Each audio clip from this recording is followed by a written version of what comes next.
mwekee nadhiri, mvishe tu nadhiri yako, maana hiyo ndio nadhiri yako.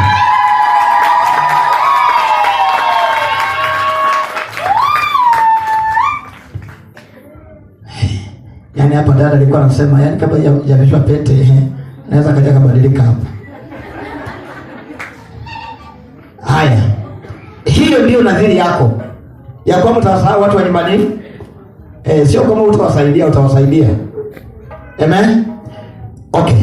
Dada, nawe mshike mkono na umtazame usoni.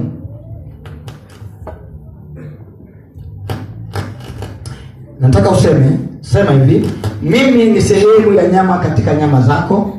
Mimi ni sehemu katika nyama. Mimi ni sehemu ya nyama katika nyama zako. Mimi ni sehemu ya nyama katika nyama zako. Na ni sehemu ya mifupa katika mifupa yako. Na ni sehemu ya mifupa katika mifupa yako. Nitawasahau watu wa nyumbani kwangu. Nitawasahau watu wa nyumbani kwangu. Na kuambatana na wewe mume wangu. Na kuambatana na wewe mume wangu. Na hii ndiyo nadhiri yangu kwako. Na hii ndiyo nadhiri yangu kwako. Mvishe pete.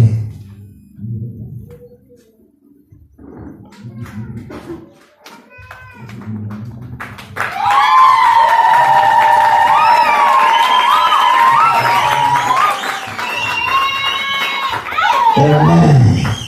Sasa wageukieni kwanza watu, muonyeshe hivi ili wapige picha.